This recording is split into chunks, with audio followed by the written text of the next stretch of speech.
지금까지 자유한국당 전당대회 잠깐 보셨고요. 이어서 오늘 특별한 인터뷰를 준비를 해봤습니다.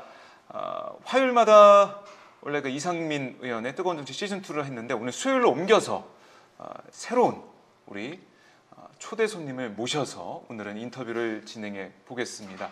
이상민 의원 그리고 이상민 의원의 친구 이종호 의원님 나오셨습니다. 안녕하십니까? 네, 안녕하세요. 반갑습니다. 아니, 제가 나왔다는 거예요. 여기가 나왔다는 거예요. 이상민 의원도 나오시고 이종호 의원도 나오고. 그러니까 이상민 의원 나오고 곁다리로 이종걸. 오늘 초대 손님. 사실 저희가 이상민의 뜨거운 정치 시즌2 일주일에 한 번씩 찾아뵙고 있는데 오늘은 뭐 특별한 분이 오신다고 해서 저희가 하루 미뤘어요. 그렇죠? 그러니까요. 화요일 날 원래 화요일 날 네. 하기로 돼 있지 않습니까? 네네. 근데 이종걸 대표가 그 일본 그 3.1운동 그것 때문에 간다고 해서 네. 근데 그러면 사실 어제 했어야 되거든요. 네. 근데 이종걸 대표가 가는 거하고 2% 원래대로 하는 거하고는 아무 관계도 없는데 아유 뭐 박 기자님이 그냥 저 이종걸 대표 때문에 수요일 날 해야 된다. 이제 뵙고 싶어서 또 3.1운동 100주년 다가오기도 하고요. 자, 의원님 오랜만에 저희 오마이뉴스 방송에 나오셨습니다. 네. 시청자분들께 인사 말씀부터 해주시죠.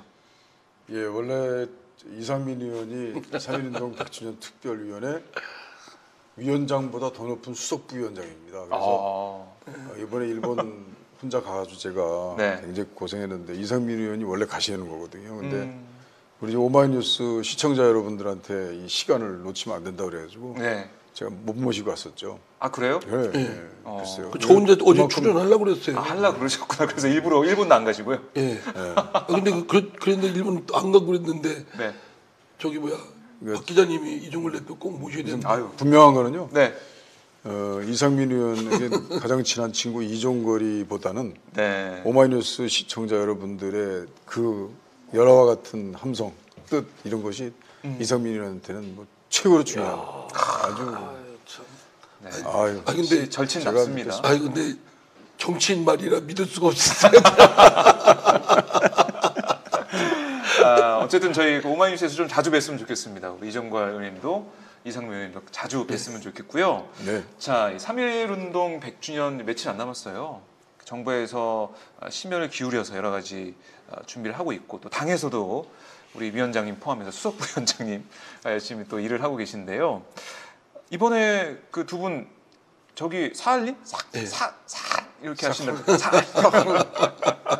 두 분 다녀오셨더라고요, 이번에. 네, 같이 갔다 왔습니다. 어떤 일로 다녀오신 거예요? 그러니까 이제 유럽 민주평화 통일 자문위원회, 유럽, 아시아, 아프리카까지 해서 네. 그 평통 자문위원들이 아주 100명 이상이 참여하는 각 위원장님 이런 분들 참여하는데 이제 저희들이 네. 영광스럽게 참여하게 됐죠. 근데 그래서 저는 이제 우리 민주당 더불어민주당 3.1운동 임시정부 100년 특위 네. 이 위원장과 위원장보다 더 높은 수석부위원장 이거 이제 둘이서 가는 겁니다. 네. 그 박종범 유럽의 부의장님이신데요. 그분이 사할린을 선택한 거는 우리 역사 100년 사이에 네. 앞으로 100년을 통틀어서 가장 굴곡진 역사, 침해된 역사, 우리 역사 속에 가장 버림받았던 지역이자 그곳에 거주했던 분들, 네. 일본에 의해서 강제로 징용돼서 거기서 일본으로부터 버림받고 소련으로부터 버림받고 또 사실 또 북한도 썩 좋지 않았어요. 힘들으니까. 네. 우리나라로부터도 정말 뭐 차별적 서름을 받고 그러면서 한 5만 명이 넘던 분이 지금 이제 3만 명 이하로 떨어진 그 지역에서 네. 그분들이 그야말로 3.1 때는 3.1의 운동을 할 겨를조차 없었던. 근데 물론 3월 1일 1919년 3월 1일은 아직 거기가 본격적으로 이제 입주가 되기 전, 그러니까 이제 일본의 징용이 네. 되게 39년부터 이제 강제 징용이 시작됐더라고요. 그러니까 예. 그 전에는 이제 자발적으로 간 분들이 많고 또 이렇게 권유해서 간 분들이 많았기 때문에 그때까지는 뭐 거의 동토의 땅입니다. 그러니까 겨울에는 거의 영하 30도를 오르락내리락하는 그런 아주 추위의 곳이고 살기가 어려운 곳이었기 때문에요. 이제 그곳을 선택해서 이제 3.1운동의 그 특이 100년 동안 우리가 어떤 삶 속에 어떻게 살아왔는가의 그 우리 대한민국의 가장 변경 지역을 선택했다라고 들었어요. 그래서 저희들이 같이 가서 참 감명을 많이 받았습니다. 그리고 망양 그 언덕에 가서는 정말 피눈물도 흘렸습니다. 그곳에서 일본 45년에 일본인들 중심으로 해서 귀환을 시키는데 한 명 한 명 조선인들은 딱딱딱딱 체크되어서 빠지면서 그곳에서 그냥 자살해 죽은 분도 있고 그 이후에 뭐 일본인이 하던 탄광 같은 것도 이제 다 클로즈 되다 보니까 뭐 더 이상 이제 먹고 살 것도 없죠. 그래서 그냥 거의 굶어 죽다시피 한 이제 그런 그 아픈 역사의 현장에서 저희들이 좀 보고 왔습니다. 직접 보고 오셨네요. 그 사할린이 저는 처음 가봤거든요. 그렇죠. 예, 그래서 가보신 이제 분이 많지 않죠. 이미 이제 그 알려진 네. 대로 거기가 눈물과 한해의 땅, 음. 그 동토의 땅 이렇게만 알고 갔는데 사실은 이제는 넘어서야 되겠다 이런 생각이 들었어요. 지금 말씀하신 대로 거기가 강제징용된 우리 한민족들의 그 눈물과 땀, 그 한이 서려 있는 네. 곳인 건 틀림없는데 이미 이제 2세, 3세들이 성장하고 있고 이미 성장해서 또 러시아 사회에서 이렇게 또 많은 역할을 하고 있고. 큰 역할도 하시는 분, 또 자기 역할 하시는 분, 네. 또 사할린에서 또 일정한 커뮤니티를 이뤄서 활동하시는 분, 네. 또는 뭐 여러 가지 신문 같은 거를 하시는 아주 활발히 활동하는 분들이 있어서 이 사할린이 그냥 우리가 과거에 생각했던 눈물과 한의 땅이다. 여기만 젖어 있을 것이 아니고 희망과 부활의 땅이다라고 생각을 좀 더 높이 봐야 되겠다 생각이 들고요. 네.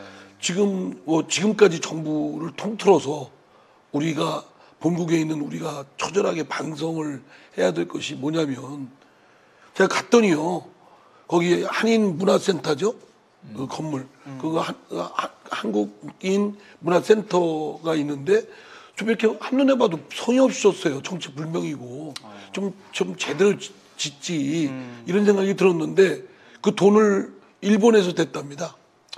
그 한국 정부는 조그마한 비석 세우는데 하나 대고 한국 정부가 그러면 안 되죠. 과거에 예. 한국 국가가 잘못해서 그런 한국의 백성들이 그렇게 억울한 피해를 당했잖아요. 네. 그러면 물론 직접적으로 피해를 끼친 일본에 대해서 책임을 묻는 그건 별도로 하더라도 그 역할을 제대로 보호하고 그 국민을 제대로 보호하고 지켜줘야 될 책무를 못한 우리 국가도 잘못한 거 아닙니까? 그럼 처절하게 반성하고 사죄하고 네. 앞으로 잘하고 오히려 좀 멋지게 져서 거기에 우리 한민족 사할리에 있는 한민족뿐만 아니라 러시아인들 거기에 사는 또 소수민족들도 그 전당으로서 활용할 수 있게끔 멋지게 지면 자긍심도 생기고 그럴 텐데 그죠? 직접 가지 않으면 알 수 없는. 그렇죠. 그런데 건물도 뭐 정체불명이고 성의 없이 진 것 같고 좀 죄송하지만 네. 한국 정부는 뭐 했는가? 일본한테 뭐라고 하기 전에 우리는 또 제 역할을 못했다 이런 생각이 들고요. 하여튼 그러나 그런 어려운 척박한 그런 상황 속에서 우리 한민족의 2세, 3세들이 그래도 열심히 노력해서 이렇게 하는 모습들을 보고 감동도 받았고 그리고 또 이제 말씀하신 대로 그걸 주최한 측은 평화통일자문회의 그 대통령 그 헌법상 자문기구 아닙니까? 네. 거기에 유럽 지역 협의회 분들이 전 세계에서 다 모이셨어요. 그 회장되는 이런 분들이. 그래서 사할린을 뭐 3.1운동을 한 곳은 아니지만 그러나 우리 그 일제의 압제에 엄청난 피해를 입은 그 한이 서린 그곳에서 네. 바로 그 평통 분들이 3.1운동의 기념식을 펼침으로써 다시 한번 되새기고 반성하고 앞으로 좀 미래를 더 높이 바라보면서 네. 하자. 그래서 굉장히 각별했고 그런 의미가 있었네요. 네, 예. 네. 그러니까 두 분이 그 친하시잖아요. 친하셔서 위원장, 부위원장 이렇게 저는 굉장히 좋아해요. 근데 뭐 맡으신- 이종걸 대표가 저를 예. 같이 하자 뭐 이렇게 하신 건가요? 그 갑자기 궁금해지네요. 제가 부위원장. 제가 하고 싶다 그랬죠. 근데 안 시켜주려고 그랬어요. 이제 시켜주려고 이제 여기 위원장이고 예. 제가 이제 수석 부위원장. 하겠다고. 제가 너무 힘들다고 모시려고 그래봐야 요리 빼고 조리 빼고 그냥 나타나지도 않고 하다가 제가 그럴 사람은 아닙니다. 억지로 제가 잡다가 감투에 대해서는 저는 그냥 방송 욕심은 좀 아니 있으시다고요? 저 예. 많아요. 좀이 아니라 많아서. 그래서 앞으로 항상 네. 제가 수석 부위원장님이 아니라 네. 위원장보다 위에 위에 있는 수석 부위원장. 제가 그거 꼭 약속드렸습니다. 모시고 다니시는군요. 예. 오늘 아침에도 이제 그 역사와 정의의 특별위원회 강창일 의원님이 위원장을 하시는 더불어민주당 역사와 정의의 특별위원회하고 여기 저 이종걸 의원이 위원장 맡고 계신 3.1운동 예. 임시정부 100주년 기념 그 위원회하고 그게, 예. 합동으로 오늘 또 그런 모임이 있었습니다. 또 우리 이제 당정청 당정청. 이제 그 점검 대회를 했는데요. 네. 예, 각 부처의 이제 차관들이 오셔서 그리고 이제 그 대통령 직속 한한상 전 부총리가 위원장으로 계시는 대통령 직속 100년 특위가 또 있습니다. 위원회가 그렇죠. 있습니다. 위원회가 있죠. 거기와 이제 연석으로 청와대에서 이제 좀 이렇게 그동안 그 3.1운동 사업에 대한 이제 전체 그 균형 잡힌 어떤 것들을 점검하는 점검하고 그런 이제 며칠 안 남았으니까. 네. 거기서 여러 가지 좋은 얘기를 많이 들었는데요. 예. 근데 거기 분명히 우리 이상민 수석 부위원장님이 사회를 보고 다 주도하시도록 돼 있었는데 우리 강창일 의원님이 그냥 한번 마이크 잡으시면 쫙 나가시는 분이라 예. 그래서 아유 이상민 의원님 새벽같이 오셨는데 새벽 대전에서 4시에 출발했죠. 5시, 5시 전에 5시 출발하셨는데 밥도 안 먹고 밥도 안 먹고 아유 고생하셨습니다. 자, 이 3.1운동 얘기를 조금만 더 하고 저희가 마무리 좀 할 텐데요. 100주년입니다. 그 3.1운동 혁명이라고 네, 3.1 혁명 혁명이라고 부르자 이런 의견도 많이 나오고 있고 한데 어떤 의미가 있고 어떻게 좀 다가오시는지 그걸 좀 여쭙고 싶어요. 특히 우리 의원님께서는 오늘 이제 곧 아마 열리기 시작했을 것 같은데요. 그 북미 정상회담 네. 이제 평화의 밑그림이 그려지고 그것은 이제 아마 통일의 물꼬가 될 것 같은데요. 그 평화와 이번 3.1운동 100년의 그건 정말 이제 공교로운 그 사건이긴 합니다만 야 이거 왜 100년의 이 시기에 이 평화라는 그 거대한 선물이 우리에게 올 것인지 오고 있는지에 대해서 네. 잘 가만히 생각해 봤어요. 우리가 그 100년 동안 평화 없는 나라의 서름에서 살았죠. 분단돼서 서로 반목과 어떻게 보면은 이제 언제 총성이 날지도 모른다고 하는 그래서 한강 그 소설가의 말씀에 의하면 전쟁이 우리 가슴속에 내면화되어 있는 사회 속에 살았죠. 그래서 사실 우리가 3.1운동 이후 100년 동안 우리가 겪었던 이 지난한 그 고통의 사건들은 어찌 보면요. 그 평화가 없는 시대에 살았기 때문에 그렇다고 생각해요. 네. 그 김구 선생님이 장덕수 그 증인 사건으로 이제 미 군정과 좀 안 좋아서 트루만 대통령이 소환장을 보내가지고 끌려 나갔죠. 그때 당신 직업이 뭐요? 나는 독립운동가요. 그분은 분단된 국가, 서로 반목되는 분열된 조국은 이 완전한 자주 독립이 아니다 이렇게 생각하신 거죠. 네. 그래서 독립운동을 계속 하신 거죠. 그렇죠. 저희도 지금 어찌 보면 독립운동을 하고 있었던 거라고도 볼 수 있어요. 그 독립운동의 투쟁이라는 것이 약해서 우리가 너무 많은 고통을 당했죠. 그러니까 그동안 사할린의 역사도 봤지만 그동안 우리가 어떻게 보면 전쟁의 위험 속에서 어떤 쪽에는 정치를 정말 냉전을 이용해서 정치 쉽게 하는 사람들 때문에 네. 아주 그냥 정말 이 반평화라는 것 때문에 정말 얼마나 고통을 당했습니까? 또 뭐 툭하면 우리는 응급 상황입니다. 5분 대기조 생활이에요. 누가 이게 몰빵해 주는 게 오히려 효과적인 것이다라고 생각한 게 아마 전쟁 때문에 그런 것도 아닌가 싶어요. 큰 재벌들이 사회 자체가 예, 그렇게 재벌들이 잘 되고 그냥 하나로 집중되고 뭐 이런 것이 효과적이다라고 생각하는 사람들에게 예, 그 신화는 아마도 그 전쟁이라는 것 때문에 그러지 않았나 싶어요. 근데 이제 그 전쟁이 평화로 바뀔 때 이제 사실 우리 그 전쟁 속에 있었던 유럽, 일본도 사실은 범부 맞고 막 싸우던 나라 아닙니까? 평화요. 중국도 사실 평화입니다. 이제. 네. 미국 평화, 유럽 평화. 세계 OECD 국가 중에서 우리하고 이렇게 등을 나눌 만한 그 나라들 대부분 평화 속에 70년을 살았어요. 그 전엔 전쟁이었지만. 그렇죠. 그러니까 우리가 완전 디스카운트 리스크 속에 우리 한국이 살아왔거든요. 네. 그래서 당했던 그 서름과 고통이라는 게 이제 3.1운동 100년을 계기로 해서 이제 평화로 전환될 때 그러면 우리는 어떻게 할 것이냐. 저는 3.1 때만 해도 남북이 없었다고 생각합니다. 분단이 없었고 그렇죠. 되게 하나 되는 주권재민, 하나 되는 민주주의를 외쳐서 3.1 혁명이라고 그러는 거거든요. 지금 북한은 3.1운동까지는 아주 3.1에 대한 아주 굉장히 그 기리는 사건들을 같이 공동으로 많이 합니다. 네. 그런 3.1운동의 그 이전 시기에 그 분단되지 않고 같이 공동으로 단일 대우로 하나된 방식의 대한민국 역사의 그 시작이 이번 100년 계기로 이루어진다면 평화를 또 계기로 네. 저는 이제 보통 미국도 그렇고 프랑스도 그렇고 뭐 에펠탑도 만들고 자유여신상도 만들고 되게 100년의 시기에 독립선언 100년 또 프랑스 혁명 100년 때 그 국민들이 새로운 이제 질적 전환을 하는 계기로 삼습니다. 네. 정치적으로도 그렇고 경제적으로도 그렇고 우리가 요 100년의 시기에 평화라는 밑그림에 새로운 100년을 만들어 나가는 이 질적 변화의 대한민국 그것을 반드시 할 수 있고 반드시 해내야만 되는 네. 그런 이제 3.1의 100년 아니냐 저는 그렇게 생각합니다. 예, 이게 평화와 맞물려서 생각을 해봤는데요.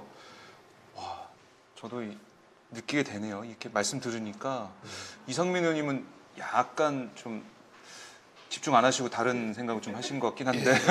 제가 아주 이종걸 제가 불이탈을 했습니다. 예.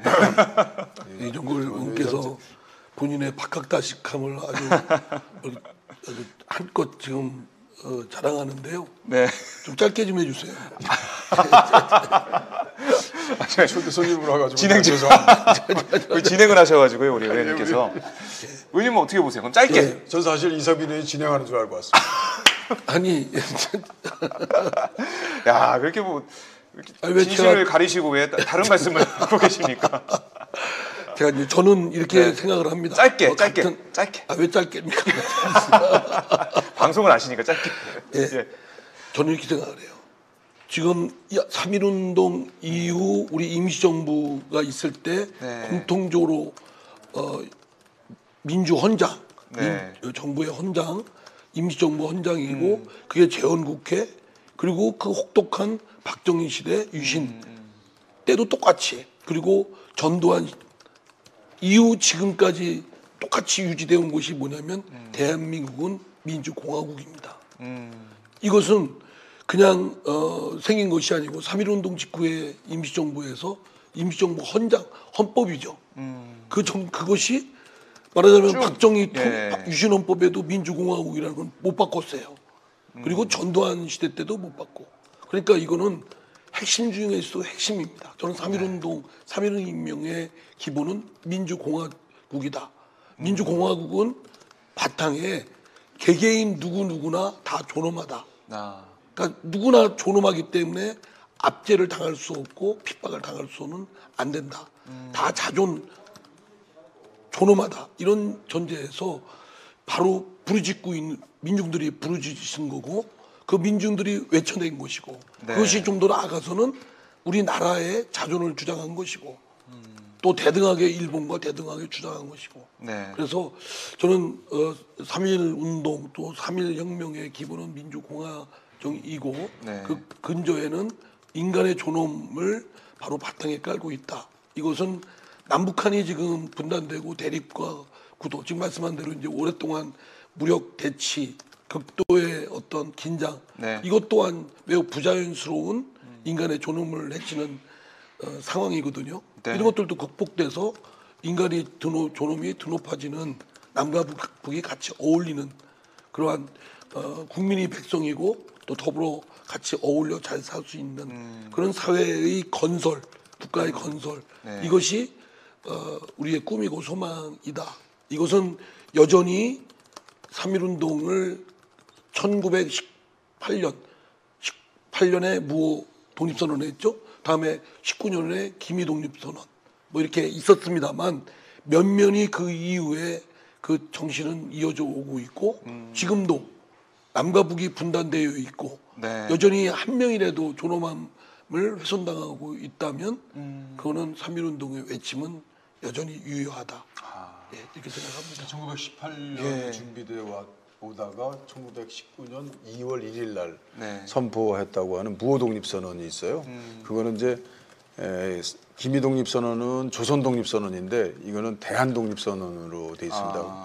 그 만주에서 1900년 초부터 교육운동, 독립촌 기지운동, 독립전쟁운동, 교육 또 신흥보안학교를 만들고 하고자 하는 분들, 뭐 저희들이 들으면 다 알만한 분들, 이승만, 안창호, 뭐 김규식, 신규식, 뭐 조소왕, 여준, 뭐 그런 분, 김야견, 뭐 이런 분들의 39명, 그 혁혁한 교과서에 다 나오는 그 최고의 독립운동 그 리더들, 그분들이 이제 이 서명 사인한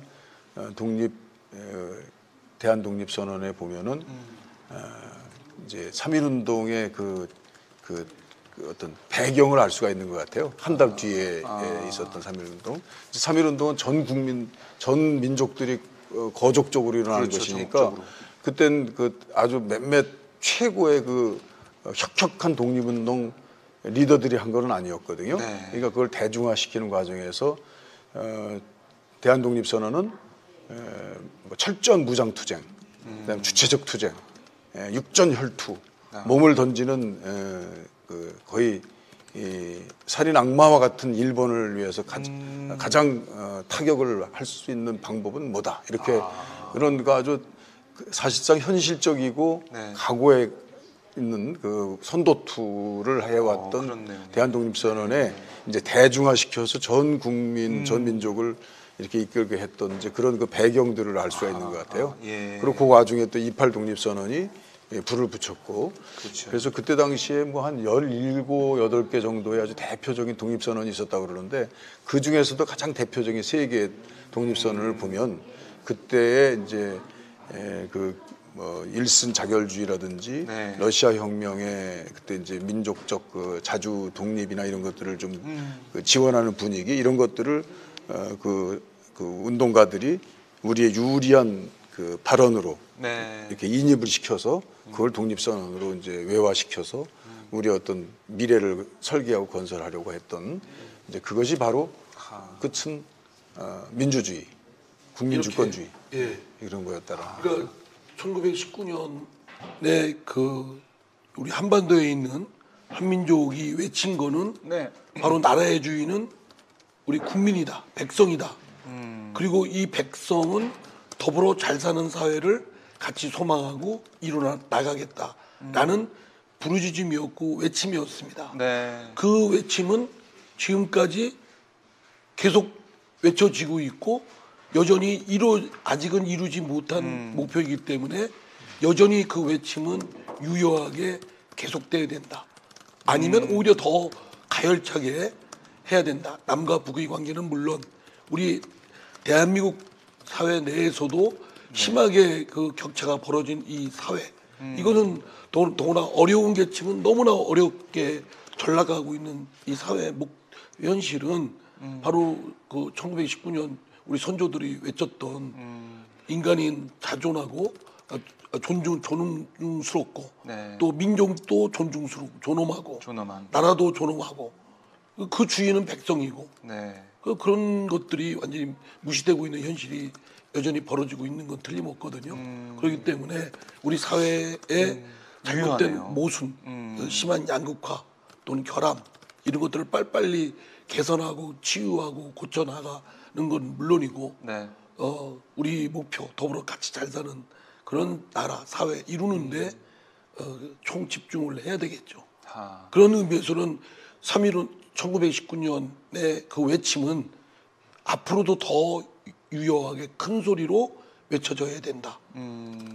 그런 차원에서 제가 수석 부위원장을 맡게 된 건 예, 그런 의미가 있습니다. 사실은 위원장보다 더 높은. 사실은 저 위원장을 맡고 싶었는데 네. 5선이시기 때문에 예, 그 4선은 수석 부위원장을 밀려나시고 네, 잘하셨어요. 어떤 표현을 밀려났다. 그 옆에 양보하시고 낳긴 낳는데 네. 밀려난 사람한테 밀려났다고 표현하시니까 그러니까 이게 1919년 뭐 아까 말씀하신 3.1 운동부터 해서 쭉 이어져 내려온 것 같아요. 예. 1980년 광주 민주운동도 있었고 1987년 4.19도 있었고요. 4.19도 있었죠. 그 전에 4.19도 있었고 쭉 오다가 5.18도 있었고 예, 1987년도 유월 있었고 항쟁. 예. 그러다가 이번에 저희 촛불 혁명도 있었지 않습니까? 쭉 역사를 놓고 보면 우리 시민들, 우리 국민이 참 대단하다는 생각이 들어요. 그 정말 우리 국민을 무시하고 외면하고 국민의 그 뜻에서 멀어진다면 가차 없구나 이런 생각을 다시 한번 가지게 됩니다. 특히 뭐 우리 고려 시대 때의 예. 그 만정이난인가요? 거기서도 그랬지 않습니까? 왕후장상의 시가 따로 있냐? 네. 이거 굉장히 저는 그 말이 어쩌면 소름 끼칠 정도로 인간의 존엄을 외친 거거든요. 오늘날 네. 말하자면 인본주의 또는 민주주의를 고려시대 때 그 왕조시대 때 외친 거란 겁니다. 그러니까 이미 오래전부터 우리 선조들은 깔고 있는 것이 인내천, 사람은 존엄하다라는 민주주의의 근본 사상을 갖고 있고 그것이 사회나 나라나 또는 윗사람이나 뭐 이런 어떤 사람 관계에서 비틀어지고 잘못 왜곡될 때는 네. 반드시 시정하는 노력을 끊임없이 해왔다. 예. 그런 점에서 참 우리 한민족이 대단하다라는 네. 생각이 듭니다. 저희 이상민 의원하고 제가 일주일에 한 번씩 인터뷰 계속 하고 있는데요. 오늘처럼 컨텐츠가 꽉 차 있고 진지하게 말씀하시는 그럼 분은 그동안은 뭐 허술 콘텐츠가 없고 공허했습니다. 역시 우리 친구분이 나오셔가지고 더 열심히 하시는 것 같기도 하고 경쟁하시는 것처럼 그렇게 그건 뭐 얘기하는데 그건 그렇긴 한데요. 이제 더 잘하시려고 어제 밤 샜습니다. 아니 그 이제 위원장으로 활동하시면서 일본도 다녀오시고 그러셨잖아요. 네. 오늘도 일본 다녀오신 거죠? 오늘 오늘 새벽에 아유. 왔는데요. 그 일본 다니면서도 그 새벽에 비행기가 있다는 건 처음 알았어요. 2시에 타서 2시에요? 4시에 도착하는 아이고, 비행기가 잠도 잘 있더라고요. 못 주무셨겠네요. 네, 그냥. 값이 싼 비행기라 사람도 꽉 차고요. 아주 그래요? 느낌이 저도 처음 좋더라고요. 알았네요. 예, 예. 느낌이 좋더라고요. 예. 지금 왔다 갔다 하시는 좀 어떤가요? 이 3.1 운동 100주년을 맞아서 일본을 왔다 갔다 하는 그 소회 이런 것도 있을 것 같기도 하고 일본 사회 반응 이런 게 좀 있습니까? 3.1 운동 100주년 뭐 우리나라에서는 뭐 이거 대대적으로 기념하고 그리고 이 정신을 잊지 말자 이런 말씀만 하고 있는데 예, 요새 최근에 이제 베트남에서 불어오는 그 평화의 바람에 대해서 일본은 아베 정부로 대표되는 그 정권의 움직임은 아주 시니컬하잖아요. 그렇죠. 어제도 완전히 무슨 이렇게 물 뿌리는 것 같은 그런 발언도 나오고 또 아무튼 한일 관계도 지금 아주 꽉 막혀 있지만 북일 관계도 뭐 소통이 거의 안 되고 있는 그렇죠, 상황이거든요. 그렇겠죠. 예. 그리고 이제 일본이 뭐 패싱당했다고 생각하는지 몰라도 어쨌든간에 이 남북 관계가 개선되는 거에 대해서 상당히 여러 가지 계획이 차질을 빚고 있다 이렇게 생각하는 것 같아요. 어제 조선 학교하고 네. 그 6.15 공동선언이라는 틀을 통해서 진행되고 있는 제1번 조선인 총연합회. 그러니까 예. 말하면 이제 조총련입니다. 예, 그렇죠. 조총련이 사실상 주도하는 그런 이제 3.1 운동 100년 특위 100년 운동을 한번 갔다 왔습니다. 네. 그 그분들이 이제 하나 되기를 원하고 있고 또 3.1 운동 이전에 하나 됐던 그 모습으로 돌아가서 하나 된 조국으로 우리가 대동단결하자 뭐 이런 이제 그 좋은 말을 많이 하는 것을 들었고 또 이제 과거에는 그것이 이제 여러 가지 이제 속에 들어있는 내포된 뜻은 아주 다르게도 해석됐던 것들이 많은데요. 네. 이제 최근에는 이제 뭐 김정은 위원장과 트럼프 대통령이 서로 어깨를 잡고 이제 만나는 상황이고 네. 또 뭐 앞으로 이제 핵폐기를 전제로 해서 이제는 이번엔 그 이제 단계적으로 제재도 풀 것 같은 생각이고 또 종전선언도 이제 예고되고 있고 네. 이제 그런 상태이기 때문에 그런 주장이 이제 내용이 실려서 들리는 것 같았습니다. 그런 다만 이제 조선학교에서 보는 것은 그 조선말을 지키고 우리말을 어떻게든지 2세, 3세 지금 벌써 5세까지 와 있는데 그 5세 학생이 네. 그 결의에 찬 얘기를 하는 걸 들어보면 조선말 지키는 것이 거의 일본에서는 독립운동하는 것 같더라고요. 일본 당국에서 상당히 차별적 탄압을 하고 있는데 그에 대해서 네. 아주 민족적 감정으로 그걸 지켜내는 이제 그런 그 아주 열의에 찬 학생의 그 이제 연설도 들었는데요. 네. 뭐 이런 내용들이 아직까지 우리는 3.1의 100년을 맞이하면서 아직 완전한 자주 독립이 이루어지지 않았다. 아까 김구 선생님이 난 독립운동가요 하듯이 아직 이 분단되고 하나 되지 못한 완전히 하나 되지 못한 이 둘로 나눠진 조국 체제에서는 네. 남과 북이나 모두 이것은 독립의 이룬 독립국가의 이론이 돼 있지 못하다는 것을 우리가 스스로 느끼고 그 독립을 지키기 위해서 네. 어떤 일이든지 해야 되겠다라고 하는 각오를 다지는 것. 그것이 일본에서 아주 충만해졌다는 것. 그래서 저 이런 얘기를 하면은 이상민 의원이 사실 화가 날까봐 제가 얘기를 못했습니다. 이게 거기도 사실 가셔야 되는데 오늘 오마이뉴스 방송 때문에 사실 못 갔어요. 제가 같이 가셨어야 되는데 또 러시아처럼. 같이 가기도 좋은데 네. 같이 가려고 했고 근데 이종걸 대표 행태에 대해서 불만이 좀 있어요. 뭐냐면 폭로하시는 겁니까? 폭로가 아니고 네. 뭐 나무라는 겁니다. 뭐냐면 친구로서. 아니 예. 조총련 그러니까 지금 말씀 들어보면 너무 좋은 행사잖아요. 가는 게 당당한 거죠. 자랑스러워해야 되고. 근데 가기 전에 당국으로한테 사전 승인을 받아야 해요. 접촉 승인. 조총련이니까. 말하면 신고해야죠. 신고. 남북교류협력법이라는 거에 따르면 그 북한 사람들을 만나서 뭐 만나거나 통신하거나 이럴 때는 사전에 신고를 해야 됩니다.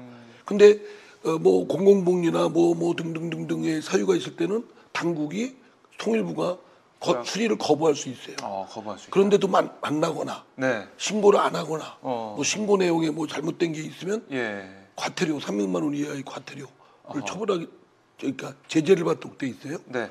잘못된 거 아닙니까? 사람 만나는데. 그러니까 그죠? 그것도 진짜 그래서 예전에 그러니까 저 같으면 구시대 3. 만약에 제대로 된 이종걸이다. 그러면 신고 안 하고 가는 겁니다. 그리고 걸리는 겁니다. 네? 그래서 그거 가지고 헌법소원을 걸든지 법 폐지 운동을 벌여야지. 그래서 제가 법 개정안을 넣으려고 합니다. 폐지시키는 법. 그런데 이종걸 대표는 혹시 300만 원 이하 과태료를 낼까봐 전전긍긍하고 예. 신고를 했잖아요. 그죠? 그리고 저보고도 신고 부담되지 않아? 이러면서. 네, 그래서 저는 진짜 아직도 우리 지금 잘못된 부분이 있구나. 우리가 지금 저도 몰랐던 부분이네요. 참. 익숙해져 있습니다. 그렇죠. 그죠? 당연히 그래야 된다. 신고를 하고 수리를 거부할 수 있다는 얘기는 실질적으로 허가입니다. 그렇죠. 사람 만나는데 허가가 어디 있어요? 친인척 만나는데 허가가 어디 있고. 우리 민족인데. 또 외국에서 이제 무슨 국제 회의 같은 거 하지 않습니까? 그럼 만나면 예컨대 이제 과학기술인들이 회의에 자연스럽게 참석했다가 대화 나누고 말 걸면 만나고. 자기 검열을 하게 된답니다. 왜냐하면 신고를 해야 되니까. 그때 통일부한테 연락해서 물어볼 수 그렇죠. 없잖아요. 그리고 이제 그러니까 좀 너무 좀 황당한 거예요. 그리고 저 북한 사람하고 어떤 자료 같은 걸 주고받으려고 메일을 딱 보내면 네. 국정원에서 연락이 온대요. 아하. 왜 전화했냐? 왜 하냐고? 뭘 보냈냐? 다 내놔라. 그러니까 이게 말이 됩니까? 우리 헌법상 분명히 통신 비밀 자유가 있어요. 네. 반드시 그걸 제한할 때는 영장이나 특별한 법률이 있어야 가능한 거고요. 절차적으로 영장이 있어야 되고 뭐 그런 요건이 또 맞아야 되고. 그런데 그런 거 없이 그 국정원이 달라가거나 열람하거나 이러면 됩니까? 그래서 저는 말씀이 좀 너무 기신 것 같은데. 제가 생각해도 좀 긴 것 같긴 한데요. 마무리하겠습니다. 마무리해 주시죠. 왜 제가 좀 길면 좀 이종을 오늘 손님이시잖아요, 우리 대표님은. 이종훈 대표님 손님이시니까. 내가 이게 불공정하게 이거 자체도 지금 알겠습니다. 우리 오만래 씨도 성공적으로 연기를 했는데요. 네. 사실 난 접촉 승인을 해라 그랬더니 역시 그것이 훌륭한 점입니다. 이상민이 같은 법조 생활을 했지만 저는 좀 대충 현실주의 뭐 그럴 때 그냥 현실에 타협하는 그런 접촉 승인을 이제 하면서 갔고 그러려면 난 안 간다. 그건 아니었지. 그래서 사실 거기까지는 접촉 승인을 이제 안 하고 여러 가지로 이제 못 가게 된 거죠.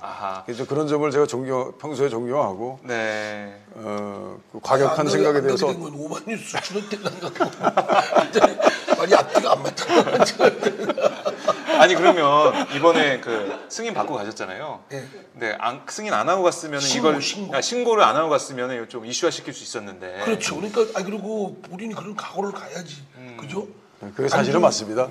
그런데 가보니까 정말 왜 신고를 하고 왔는지를 알 수가 없는 정도의 그런 우리 남과 북이 그러니까 이런 거부터 문재인 정부에서 이거는 분명한 거기 때문에 그리고 저 북한을 가는데 북한에 대해서 이중적이 있죠. 같은 한국가라고 볼 수도 있지만 또 다른 체제이기도 하고 그러니까 일정한 출입국 가는데 절차가 필요하겠지만 그렇다고 막 승인받는다든가 우리가 북한 가는데 뭐 이런 엄격한 규제를 받는 건 이제 위헌성이 있습니다. 앞으로 풀려 나갈 거고요. 그럼 이번에 일본 다녀오셨으니까 조총련 다녀오셨으니까 의원님께서 이번에 한번 신고 안 하고 가보시는 건 어떨까요? 글쎄 그러고서 한번 아니 저 지금 함정 수사 이번에 안 됐으니까 의원님께서 직접 알겠습니다. 그래서 6월 달에요. 이제 이번에 제가 민단도 가고 총련도 가서 이제 그분들이 아직 반목하고 있는 상태거든요. 근데 우리 지금 남과 북이 종전선언까지 하는 마당에 남과 일본에서의 이제 생활 기반이 같은 두 이제 우리 재외 동포가 이렇게 갈라져 있는 건데요. 그런데 그 갈라져 있는 또 그 사유를 또 이해할 만합니다. 그러니까 저희들은 아직 이해하고 있습니다만 이제 그걸 빨리 풀어 나가야 되는데 그래서 이번에 28 이제 사적화의 그 연구 결과가 나오면 28 정리 토론회는 이제 함께 총련과 민단이 같이 좀 참여할 수 있게끔 하는 걸 좀 추진하고 있어요. 제가 양쪽에 다녔으니까 우리 이상민도 다 신고하지 말고 갑시다. 가서 그래서 제가 떨지 말고 이상민은 친구 안 하고 저도 안 하고 한번 가보자. 알겠습니다. 그걸 한번 말씀을 드려보고 정 안 되면 뭐 사후 보고를 하죠. 이렇게 기우주적으로 하지 마세요. 너무 재밌네요. 아닌 건 아닌 거지. 쿵짝이 맞으셔가지고. 근데 언제부터 친구셨어요? 근데 두 분께서? 언제부터는 아니고요. 이분이 제가 초선일 때는 재선이셨잖아요. 굉장히 오만했어요. 오만, 교만, 거만. 그래요? 그러시던 것 같은데. 그때만 해도 황태자였어요. 많은 사람들이 이종걸 당시 초대 수석 부대표였는데 저분은 곧 대통령이 될 분이다라고 생각들을 했다고 그러더라고요. 저는 그 정도까지는 아니었는데 그렇게 교만, 오만, 거만이었어요. 그런데 대통령은 고소하고 대표도 아직 못했어요. 원내대표 하셨잖아요. 당대표는 못했어요. 계속 떨어졌어요. 의원님은 원내대표 떨어지셨죠? 한 번 떨어졌어요. 여기는 이제 저는 2번이나 떨어졌는데 여기는 이제 다음 번 하면 원내대표 3번 떨어졌잖아요. 3번 떨어졌죠. 근데 이제 교만은 이제 지금 이제 자유한국당의 대표로 나간 황교안의 별명이 황교만이었는데 왜 그 다른 사람의 얘기를 자꾸 나한테 하는지 모르겠어. 네, 유상민님 내가 좀 주의하시고요. 이상해. 네, 저희가 이거 너무 재밌는데 그 3.1운동 얘기를 하다가 이제 자연스럽게 북미 정상회담 얘기를 좀 해봐야 될 것 같습니다. 두 분께서는 어떤 전망하시는지 듣고 싶은데 먼저 이상민 의원님께서 한번 말씀해 주시죠. 저부터 짧게 말씀드리겠습니다. 짧게. 저는 뭐 빅딜이다, 스몰딜이다 이러는데 그건 과정일 뿐입니다. 네. 그리고 과정은 평화와 교류 협력이고 궁극적으로는 이제 통일이 가겠죠. 그러나 그건 어느 시기의 문제이고 지금 당장은 극도의 전쟁, 극도의 대치를 관리를 해서 네. 평화를 정착시키고 분단 체제를 넘어서 평화 체제, 교류 협력 체제를 좀 확실하게 구축하겠다.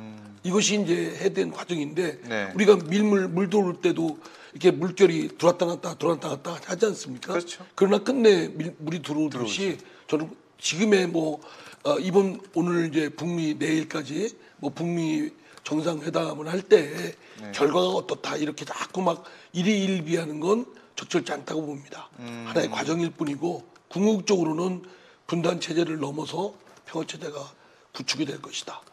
교류 협력이 활발하게 이루어질 것이다. 네, 그래서 과정일 뿐이다. 이종걸 대표가 네. 저 함경도 또는 저쪽 평안도 이런 데로 지역구를 옮겨서 출마하는 그날까지.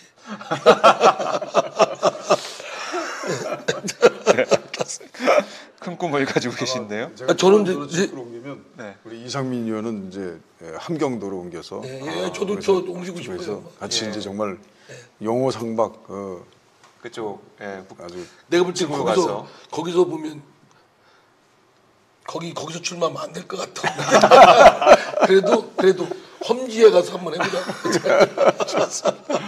아니 근데 말씀하신 대로 일일비하지 않는 과정이다라고 하셨는데 국내 일부 언론이나 보수 야당 같은 경우는 이번에 구체적인 결과 안 나오면 이거는 잘못된 거다, 받아들일 수 없다 이런 얘기를 하고 있거든요. 아니 그러니까 받아들이고 안 받아들이고 문제가 아니고 과정이고 끝내는 그 분단 체제를 넘어서 평화 체제로 갈 것이고 저는 속도가 굉장히 빨리 갈 거라고 생각합니다. 네. 그래서 그건 우리 문재인 대통령도 신한반도 체제의 구축을 하자 이랬지 않았습니까? 네네. 네, 문 대통령이 얘기했건 안 했건 관계없이 어차피 이쪽으로 가는 방향이고 그걸 바꿀 수는 없다. 그거 3세들 좀 짹짹거리는 소리가 있겠지만 그렇게 그냥 치부해버리면 되지 않을까 싶습니다. 이종걸 대표님은 어떻게 생각하십니까? 저는 두 가지 점에서 성공할 것이다 이렇게 생각하는데요. 네. 첫 번째로는 그 김정일 위원장이 제안이 김정은 위원장의 제안이 이제 여러 경로를 통해서 제안이 됐고 우리 문재인 대통령의 또 아주 성공적인 메신저 역할이 잘 통해서 받아들여졌기 때문에 그렇습니다. 저 지금까지는 트럼프 대통령과 유엔의 경우에는 우선 CVID라고 해서 어떤 일거의 핵 폐기가 완전 되돌아올 수 없는 CVID 조건일 때만이 이제 제재를 풀 수 있다라고 했는데 김정은 위원장이 단계적 핵 폐기 방법을 이제 제안했지 않습니까? 네. 물질 또 그 시설 물질 이제 무기 이렇게 세 개 단계인데 그게 좀 약간의 변화는 있는 것 같긴 한데요. 그것이 받아들여져서 이번에 일부 이제 핵 폐기의 그 단계, 특히 이제 영변 핵시설이라든지 이런 것들이 이제 폐기되면 사실은 이제 핵시설이 다 폐기되면 이제 물질이 좀 있고 무기는 있지만 이제 새롭게 새롭게 할 수가 없는 것이죠.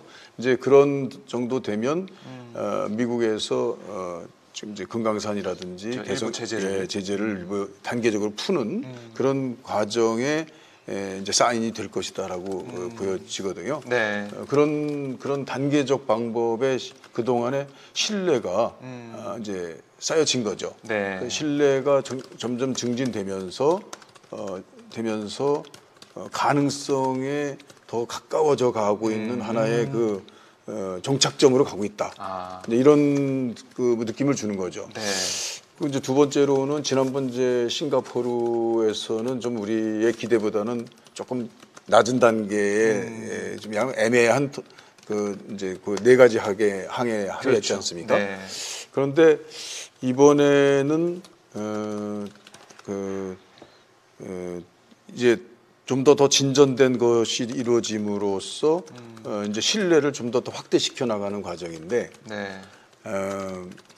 그 지금까지 우리 역사를 보면은 그 핵과 관련된 전쟁과 관련된 이제 그 상당히 진전된 형식적 협의가 있었어요. 그런데 노태우 대통령 때 77 선언의 남북 합의서 기본 합의서를 보면은 네. 뭐 불가침 조약도 나온단 말입니다. 그렇죠. 그런데 그게 이제 결국 또 NPT 탈퇴라는 걸로 가가지고 김영삼 대통령 때 김영삼 대통령이 네. 이제 참여 안 하는 클린턴 대통령과 경수로 협정을 통해 가지고 완전히 뭐 경수로 하나 져주면 핵 다 폐기되는 건 줄 알았지 않습니까? 네, 그렇죠. 그것까지 갔다가 또 안 또 됐잖아요. 안 됐죠. 근데 지금은 그때 둘 다 이제 미국의 민주당 정부 때 한 것이고 지금은 트럼프 대통령의 공화당 정부 때 이루어진 그리고 또 하나는 그때 당시에는 북한의 이런 여러 가지 난동행위나 이런 것들을 이렇게 달래기 위한 것이었는데 지금은 그거 이상이 아니라 이미 북한은 핵을 보유한 국가로서 미국의 이것을 협상을 잘 성공적으로 이뤄내지 못하면 미국의 특별한 국민들한테 약간 위해를 줄 수 있는 이해관계 접촉 범위까지가 넓어져 있는 그런 것이죠. 네. 그러니까 그렇기 때문에 이걸 협약을 잘 맺으면 미국 대통령에도 아주 큰 가득 효과가 있는 이제 그런 과거의 협의와는 아주 다르다. 노벨 평화상 얘기가 나오는 예, 이유가 그리고 있죠. 또 이상민 의원이 지금 항상 얘기하는 김정은의 뭐지 과학기술로 전진, 그다음에 뭐지 과학으로 도약하고 과학으로 도약하고. 교육으로 미래를 담보하자. 아 맞아요. 이게 그게 좀 북한에 항상 붙어 있습니다. 저 이렇게 걸개로 네, 걸려 네, 있는. 네. 그 김정은 위원장의 그 각오나 그리고 김정은 위원장이 더 이상 이제는 그 핵을 전제로 그야말로 그 미래 도약과 경제를 이제 혁신 통해서 이제 이뤄내겠다라는 것. 그거 아니면 이제 김정은 위원장도 더 이상 이제 퇴로가 없는 이제 그런 상황까지 가고 있기 때문에 네. 저는 될 수밖에 없네요. 이번에 그거는 과거와는 다르다. 때문에 과거와는 다르다. 이번에 종전선언을 통해서 우리에게 불리한 무슨 뭐 미군 철수니 이런 것과는 네. 전혀 분리된 형태의 진전된 방식으로 이 북한의 이제 핵 폐기가 핵 비핵화가 성공할 것이고 또 유엔과 미국이 그에 상응할 것이고 또 다른 점은 이 문재인 대통령의 아주 그 신뢰성 있는 김정은과의 그 관계 뭐 잘 안 되다가 또 두 그렇죠. 분만 만나면 뭐가 만나면. 진행이 되더라고요. 그게 네. 뭔가 케미가 있는 거예요. 케미가. 잘 어울려요? 예, 신뢰가 네. 서로 이루어지는 뭐 그런 것이 과거와는 다르기 때문에 우리는 정말 강한 믿음으로 네. 이번에 성공할 것이다. 그리고 정말 꿈에도 그리고 저는 사실 정치하는 동안에 이런 평화 상태가 올 거라고 저는 기대도 못했습니다. 근데 정말 너무 감격스러운 저 오늘의 결과가 오면 저희는 이제 평화를 토대로 해서 이제 대한민국이 제대로 가는 나라 정상국가로 갈 수 있는 참 좋은 결과가 올 것이다 이렇게 생각합니다. 예. 그러니까 대표님 말씀을 들으니까 쏙쏙 귀에 들어오는데 혹시 대표님 좀 일주일 중에 어느 요일이 시간이 괜찮으세요? 이종골의 뜨거운 정치 시즌 2로 바꿔야 되나 지금 생각을 좀. 이상민이 오래 하셔가지고. 정말 쏙쏙 들어오는데. 이상민 의원의 그렇게 안정한 담보책이 딱 있을 때만이 제가 뭐래도 좀 나오죠. 이상민 의원이 없으면 제가 갑자기 불안해지기 시작합니다. 그러시군요. 말도 헷갈리고 횡설수설해지고. 역시 두 분이 단짝인 이유가 있습니다. 함께 나오시니까 정말 좋고 아까 뉴스 럼럼님도 반갑다고 하시고 우리 이종걸 대표님 말씀 너무 좋다. 정상근 우리 시청자께서도 이상민 의원 3.1혁명의 민주공화국의 국민의 나라를 말씀하시네요. 화이팅 이렇게 말씀해 주시고 응원을 많이 해주시고 계십니다. 역시 뭐 이상민 의원의 그 임팩트 있는 말에 모두 다 주목하고 있습니다. 그리고 이종걸 의원 네. 3.1혁명 100주년의 의미를 잘 말씀해 주시네요. 아까 말씀하시는 데는 뭐 이 반응도 있었고요. 어쨌든 두 분께서 예상하시는 건 이번에 획기적인 북미 정상 간의 합의, 뭐 뭔가 뭐 이제 과정으로서의 그것도 말씀하셨지만 이종호 대표님은 잘 될 수밖에 없는 그런 상황도 말씀해 주셨는데 저희가 한번 지켜보겠습니다. 내일 오늘 뭐 만찬이 있고 내일 회담이 진행되니까 좀 보도록 하고요. 한국당 얘기 잠깐만 해볼까요? 네. 하기 싫으실 수도 있겠지만 아니요, 저 뭐 그 한국당이 오늘 저 전당대회죠. 네, 지금 진행 중입니다. 예, 그 유력 당 대표 황교안? 후보자가 황교안, 네. 아까 그 전 국무총리 교만이라고 그랬잖아요. 아, 예. 이종걸 대표하고 황교안- 고등학교 친구입니다. 아, 그러세요? 법무부 장관의 별명이 제가 이제- 황교만인데 맞아요. 왜 제가 이제 법사위원장이고 저 원내대표일 때 맞아요. 황교안 이제 총리 법무장관이었고 법무장관 하다가 총리 총리 됐죠. 예. 그때 이제 저하고 단둘이 만나면 굉장히 황교안 그다음 전 총리를 속된 표현으로 씹었어요. 나쁜 엑스. 뭐 자격이 없다. 뭐 어쩌고 저쩌고 막 했는데 이제 야당 문득 대표가 저한테 제가 이제 법사위원장이니까 법무장관인가 하여간 전화가 통화가 됐죠. 네. 됐더니 갑자기 바꿔달라고 하더니 그렇게 친하게 얘기할 수가 없어요. 그러니까 내가 아무리 그때 상황을 보고 야 정치인이 저렇게 양면적으로 주는 거 한번 해명해 보세요. 그게 친구 아니에요? 아주 친한 친구죠. 아주 친한 친구세요? 아니면 친해요. 예. 아유 뭐 이상민 의원이 종거라 뭐 이러더라고요. 그 친한 관계에 한 100분의 1 정도는 되죠. 근데 종거라 그러니까 이제 교만이 황교안. 황교만. 아니 그래서 사실 그 친구니까 어차피 그 동창이니까 이런저런 조언이나 뭐 얘기할 때 뭐 이런 거는 이렇게 봐야 되는 거 아니냐. 뭐 예전부터 그렇게 말씀하셨겠지만 이번에 그렇게 안 했어요. 안 했어요? 굉장히 친하게 아, 조언이 아니고 예. 친하더라고 보니까 주고받고 한 딜이 많은 것 같아요. 그러니까 근데 이제 이게 아마 예.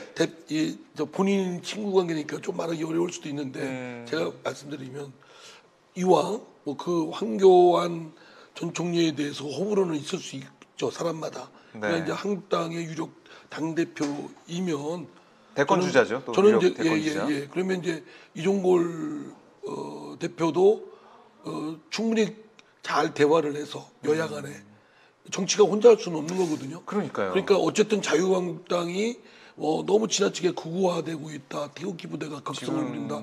이렇게 가버리면 한국 정치는 완전히 망가져 버립니다. 그렇죠. 예, 그래서 더불어민주당이 폐허 속에 장미꽃을 피울 수도 없는 거고요. 같이 그냥 국민들로부터 내팽개칠 거라고 생각되고. 네. 그래서 오히려 나는 황교안 친구 관계라고 하니까 뭐 좋아하고 싫어하고를 떠나서 그동안 또 우리 원내대표로서 또 친구로서 또 황교안 법무장관 또 국무총리를 네. 상대한 것도 있고 저도 또한 법사위원장 법사위원장으로서 하시면서, 황교안이라는 인물에 대해서도 대략은 알고 있기 때문에 그런 친분을 10분, 100분 활용해서 한국 정치를 좀 더 복원해야 된다. 그러니까 정치가 좀 움직이게끔 지금 정치는 없습니다. 쌍방이 그냥 외침만 있고 국회가 지금 멈춰 있잖아요. 예 그리고 뭐 국회의원들 월급 받냐는 그런 질문들이 많이 올라오던데. 받습니다. 네, 알겠습니다. 저기 하여튼 뭐 받는 거에 대해서는 좀 할 말이 없는데요. 네. 하여튼 뭐 그건 죄송스럽고 그래서 정치가 정치가 없습니다. 그거는 사실 우리 더불어민주당의 속속 의원으로서 자유한국당이 때문에 그런 것이라고 생각은 들지만 그러나 그것만 탓할 수는 없는 거 아닙니까? 결국 피해는 고스란히 국민한테 가는 이만큼 나는 그래서 이종골 대표가 활동할 수 있는 저기가 오히려 이럴 때 역설적으로 더 열심히 뛰어라. 예. 그렇네요. 예. 그러니까 괜히 뭐 황교안하고 그러니까 나하고 친구니까 자격지심에 좀 더 거리 거리를 두려고 둔다. 하지 말고 네. 오히려 더 열심히 뛰고 더 만나고 다니고 더 푸는데 앞장서라. 일단 그런 얘기를 해주고 중요한 역할을 하실 수도 있겠네요. 의원님께서. 전화를 그렇게 안 하고 네.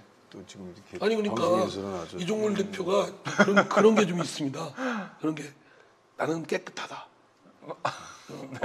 그런 사실 깨끗하시죠. 그렇게 깨끗하지도 않습니다. 뭐 이렇게 목욕 뭐 이렇게 뭐 자주 하는 것도 아닌데. 근데 하여간 좀 깨끗하지 않습니다.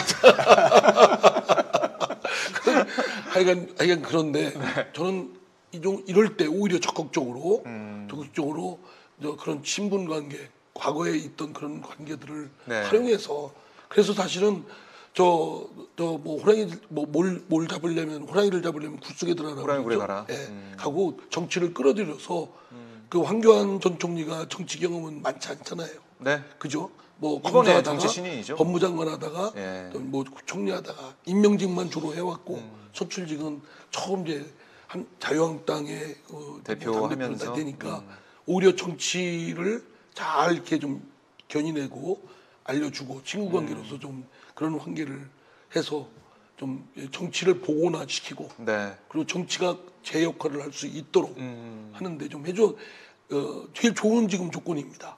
그러게요. 지금 어쨌든 이제 밥도 먹고. 침묵을 지키고 계신데 예.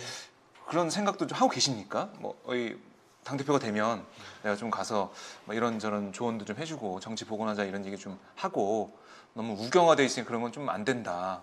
태블릿 PC 왜 그 얘기를 왜 했니? 뭐 이런 식으로 가서 얘기도 하고. 그러니까 근데 그래서 이제 그 전당대회장에는 좀 말을 많이 해야 되니까요. 예. 그 말을 하는데 모든 당원들을 것이 대상으로 또 예, 하는 그런 게 당원들을 있으니까. 대상으로 하기 때문에 자기 생각과 좀 다를 수도 있고 좀 말이 많이 나오기 때문에 그 말이 통제되지 않은 채 나오는 것이기 때문에 또 좀 다를 수 있겠는데요. 네.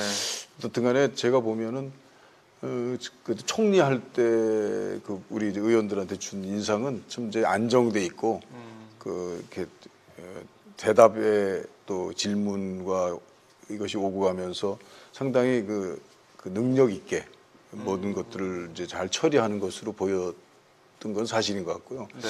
근데 뭐 역시 이제 많은 평가도 그렇고 아주 보수적이죠. 네. 그리고 이제 본인이 자기의 어떤 인생의 그 성공 스토리를 만든 그 영역도 이제 검사이고 또 공안검사였죠. 공안 검사를 네. 잘 해봤던 분이고 그래서 확실히 뭐 우리 이상민 의원이나 저하고 다른 얘기도 많이 해봤습니다만 그 황교안 지금 이제 당 대표 후보는 아주 스타일은 뭐 보수와 우리는 이제 개혁 진보라 그럴까요? 네. 이런 다르죠. 아주 다른 곳이기 때문에 다르다는 걸 서로 인정하되 그 뭐 화의부동이라는 것도 있지 않습니까? 이게 보수와 사실 진보 개혁 진보라는 것은 이제 그 정치에서도 양날개가 있어서 양날개가 잘 조화롭게 움직일 때 또 잘 날 수 있는 것처럼 네.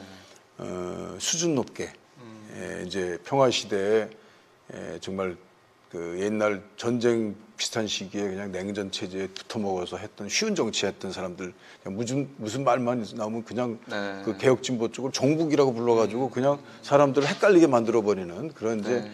쉬운 정치 그 저질 정치를 이제 걷어내고 정말 수준 높은 보수와 개혁 진보가 서로 공존할 수 있는 그런 성공적인 것들을 만들어내면 그런 곳에 한번 목표를 두고 생각도 하고 또 이제 정치에 처음 들어온 사람으로서 여러 가지 성찰도 많이 하면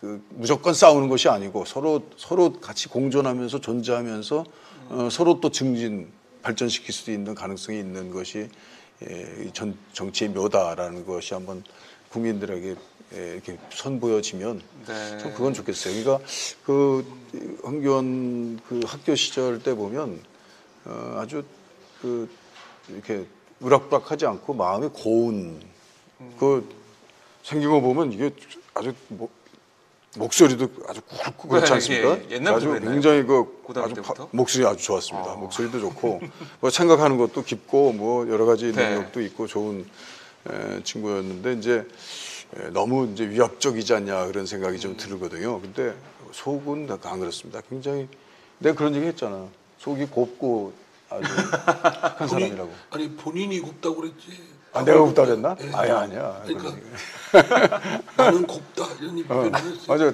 이상민이 그냥 또 비단결 같이 곱죠. 우리 이거냐.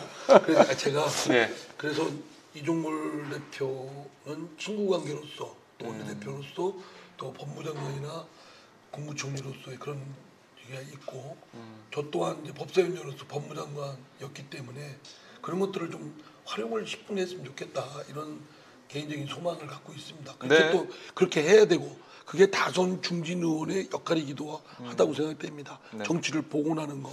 그리고 그러니까요. 저는요 3.1운동이 바로 거기에 있다고 봅니다. 예. 3.1운동이 사실은 그 이후에 정부가 각각 좌우가 따로 있다가 또 통합해서 좌우 합작하다가 또 분열과 갈등을 딛고 따로따로 하다가 그걸 거듭해서 했습니다. 그게 연장선상이 오늘날 남과 북이 분단되고 전쟁 치르고 그리고 지금 있고 또 남한에 북한에 이렇고 이런 것이 연장이기 때문에 우리 대한민국 내에서의 정치조차 물론 생각이 차이가 있고 힘들 겁니다. 사실 저 진짜 말보다 주먹이 더 가까울 수도 있고요. 그런 네. 마음이 들기도 하겠지만 끈질기게 그런 대화를 찾아가서 대화를 하고 그래서 정치의 복원 이거를 하는데 5선인 이종걸, 네. 4선인 이상민 이 좀 앞장서 서야 네. 중진 다선 의원으로서 역할이다. 괜히 뭐 어쩌고 저쩌고 비판만 하고 비난만 하고 책임만 미루고 이거는 아니다라는 생각이 듭니다. 물론 알겠습니다. 이제 보는 분들한테는 네. 이거 뭐 이렇게 확실하게 좀 싸우지 이러는데 우리가 싸우려고 정치하는 건 아니거든요. 대변하고 문제를 갈등을 해결하고 네. 조정해내고 또 어떤 목표가 설정되면 결집시켜서 같이 나아가고 이런데 정치가 있는 것이기 때문에 사실은 5선 중진, 네. 4선 중진, 중진. 예. 5선이 5선이 더 앞장서고 5선이 앞장서고. 예, 못하면 네. 정계 은퇴하고 그때 우리 법사위원장 이상민 위원의 그때 그 용이 주도한 그 언행과 화술로 사실 그 황교안 법무부 장관은 쩔쩔맸었죠. 막 그때 실력을 다시 한번 발휘하시기를 제가 기대를 해보겠고요. 알겠습니다. 벌써 1시간이 훌쩍 넘었습니다. 아니 2시간짜리 아닌가요? 1시간짜리로 이번에 기획을 했고요. 네, 2시간 해도 시간 짧을 것 같다는 생각이 드네요. 저희가 어디서 이렇게 두 분을 함께 모셔서 좋은 말씀을 듣겠습니까? 오마이뉴스 저희 박정희 핫스팟을 사랑해 주셔가지고 이상민 의원께서 준비를 해주셨는데요. 너무나 감사드리고요. 의원님 자주 나오세요. 자주 네, 뵙겠습니다. 불러주시면 뭐 이상민 불러주면 제가 그냥 다음부터는 네. 돈 받고 사막으로 출연시키죠. 갑니다. 돈 받고. 그건 괜찮네요. 노력을 해보겠습니다. 자, 오늘 저희 3.1운동 얘기도 하고 북미 정상회담 얘기를 하고 했는데 역시 중진 의원님들께 말씀을 드리니까 깊이가 다르다는 생각을 다시 한번 해보게 됩니다. 그 의원님께서는 뭐 종종 하품도 하셨지만